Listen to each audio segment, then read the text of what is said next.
Good morning from Magnolia Manor.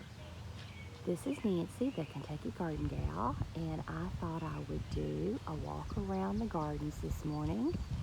It's Memorial Day, and as we reflect on this somber holiday and realize all the wonderful freedoms that we have, I just thought we could look around at some of the things that are coming along in the garden. My front is north facing, therefore I have to have things that can tolerate a lot of shade. So you can see there's a lot of hostas up here. I have hydrangeas, daylilies. That's an oak leaf hydrangea. Different varieties of the hostas.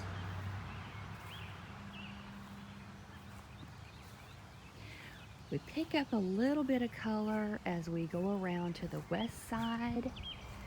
And here I have the pink knockout roses, some lilies, a stilby. This is a little garden that obviously needs weeding, but more daylilies, irises, and hostas and spiderwort are back here. More daylilies there. There is the butterfly bush with a giant weed in the center. And then I have clematis. And there's some arboreta vites here.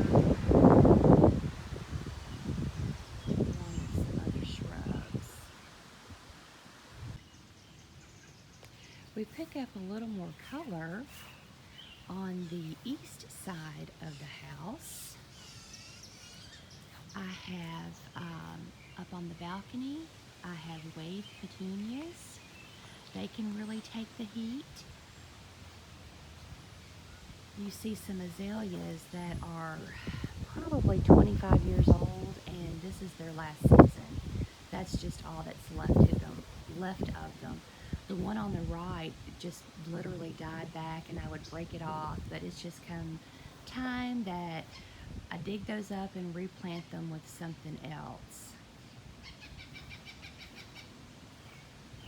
Oh, let me show you this. This is the magnolia tree, and the reason I call my home Magnolia Manor. Now there's a story behind this tree. The magnolia tree is my favorite tree, and when I moved into this house, the first thing I planted was a magnolia tree. Well, it died. So I planted another one. Guess what? It died too.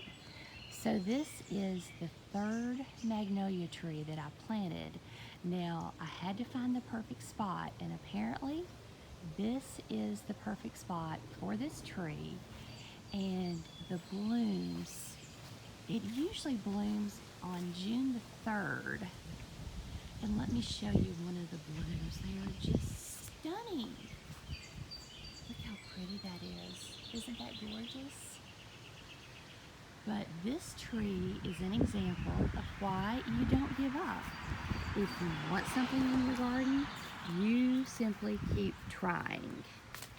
We have some red knockout roses back here.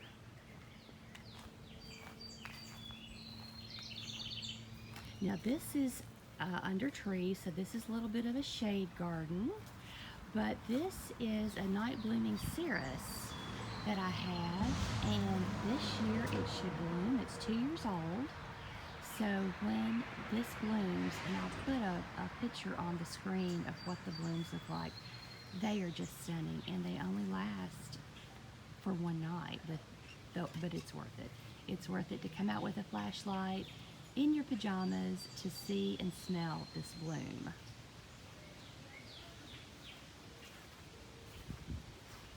Obviously more hostas. Oh, this is a bite. There was a realtor in town that had a house that needed to be cleaned out, and he put it on Facebook, first come, first serve, come take what you want. And my son went and picked this bike up for me, and I'm going to paint it a bright color, I think. I haven't quite decided yet. And then behind this bicycle is a poor, pitiful, weeping cherry tree that should have been cut down long ago, but this thing has the will to survive like you would not believe. And I had actually planted an acer beside it with the thoughts that this tree is coming down and I would have something close by to replace it. But it wants to live. It just wants to live. These are some glads that I potted up on video when I did the daffodils and the tulips. So what I am doing is slowly transitioning my tulips into the garden, but I want you to look at this. These tulips have set seed. Isn't that amazing? There's actually 1 in this pot, 3 in this pot. Now, before you get real excited about your tulip setting seed, it takes 8 years before they come to fruition. So it's quite a long process, but the hydrangeas are coming into their own there. And then here is a little fairy garden, a little miniature fairy garden. It's actually chickens with a chicken coop and baby chicks. And I think I've talked with you before about this, but around the deck, I have a lot of pots, and I use perennials in my pots so that it kind of knocks the cost down just a little bit. But everything you see in this pot is a perennial, and it comes back. It's a big pot, and it just sits over in the corner, and it's happy as can be. This is a small area back by the pool that I have planted with daylilies, but what I wanted to show you are the pencil boxwoods. And remember, back in maybe January or February, when we propagated these boxwoods, look here. There are 4 in this bag, and they have all taken root, and you can tell that by the new growth that I have on them. And I just took a cutting from the top of this pencil boxwood. I put it in moistened soil in a Ziploc bag and let it stay in a window. And now I have 4 additional trees that I'll probably up pot into containers this year, but then probably next year they can go out in the garden. And when I was at Lowe's, I checked, these pencil boxwoods are now $36 each. Can you believe that? And they're so easy to start. So don't be afraid to try to propagate your own plants. The pool looks amazing. It's still a little bit cool, but I tell you, it sure is nice when you've been out gardening and you're hot and you're sweaty and you can just go and get in the pool and cool off. We'll go in the back, but first I wanted to show you this little area back here, and the peonies are just about at the end of their season, but they were absolutely gorgeous. What I'll do is I'll cut the stems off, but then I'll let the foliage just die completely down, and probably will clean it up. I'll leave it this year and clean it up next spring.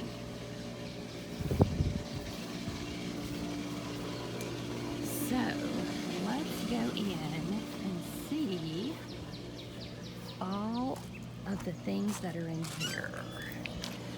So the front yard is, I try to keep that more contained, and in the backyard, I just go crazy and plant everything that I want to plant. Some things are to see if I can grow. I love a variety of things. This is the gourds that you make the birdhouses out of. So there's 4 plants in there, and they have a wall to climb up. Over on this side, all the way down this fence line, I have hollyhocks, and I have some that I started from seed back in the winter. Those are the ones that are up front, and then right behind them are some seeds that I directly sowed.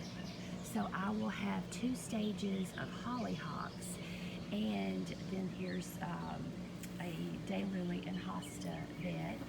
This is a kiwi, and it doesn't produce fruit because there has to be a male and a female, and I only have one, and I have no idea which one it is, but there are hollyhocks all the way to the edge of that fence. And here there's just more daylilies and hostas. This is a little cutting garden, and these are all zinnias that I directly sowed in the ground.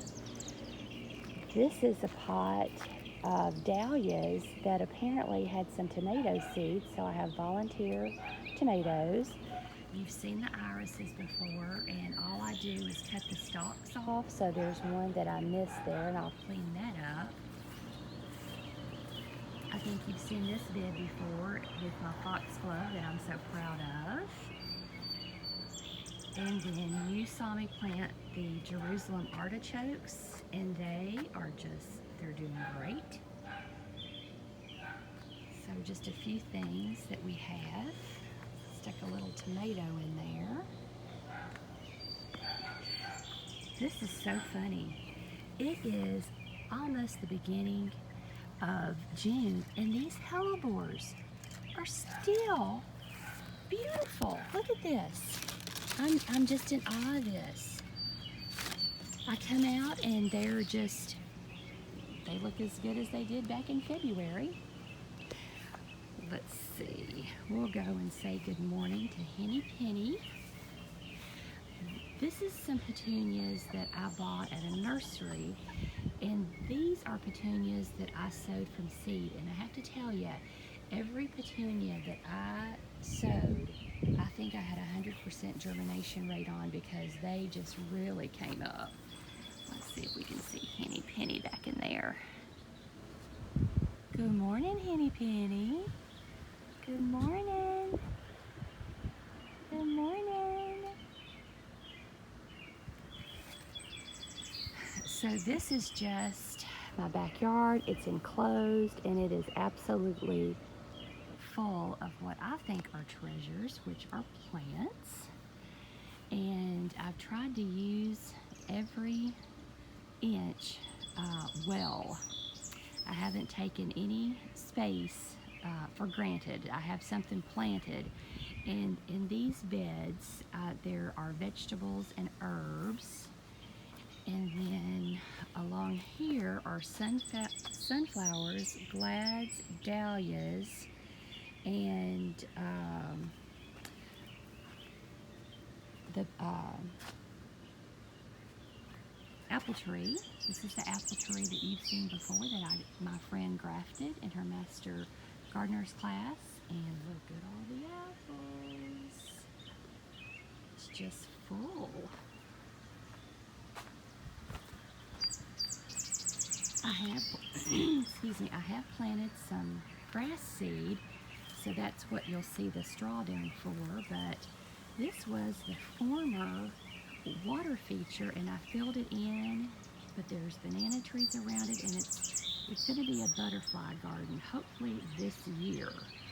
But I just sort of did a herbaceous border down through here, and all these plants, many that you see are brand new. I was out yesterday planting, so we'll have to take a walk around this. And oh, listen and you can hear the birds.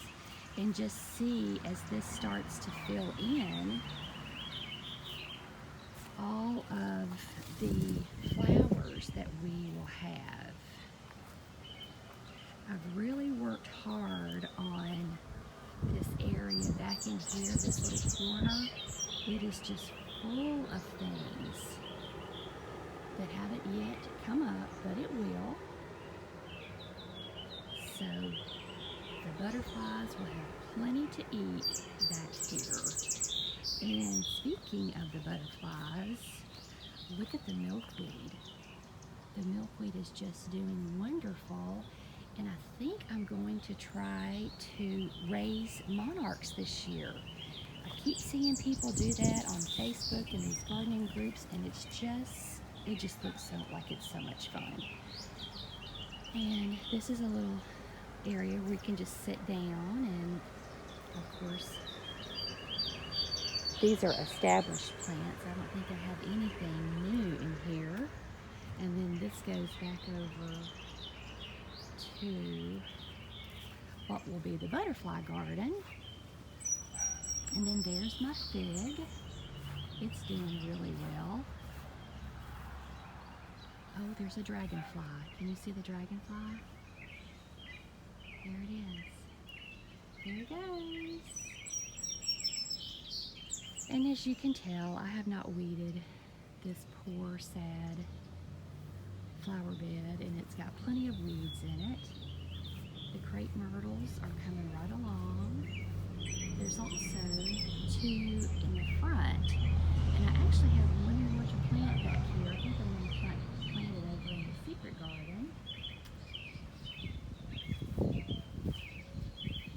In about a month, this garden should be just full of blooms, and we'll have to do another garden tour. This is a balloon plant that's getting ready to bloom. I moved azaleas to this corner, so I don't think I've missed anything. I have some plants in here that I just potted up. A friend gave me some elephant ears, and those are coming up. And this was an old play set of the children's, and I just decided to utilize it as a place for plants. And then we have plenty of weeds. This hasn't been weeded recently, but I have English daisies and cosmos back here.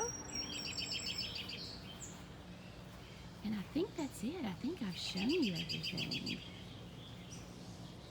But I hope that everyone has a blessed Memorial Day, and I am so thankful for the people who gave the ultimate sacrifice for us to live in a country that is free. But I appreciate you watching. I hope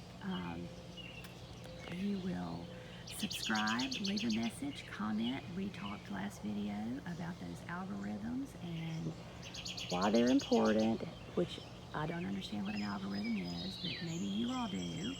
But if you would, hit the like button, leave a comment, and subscribe.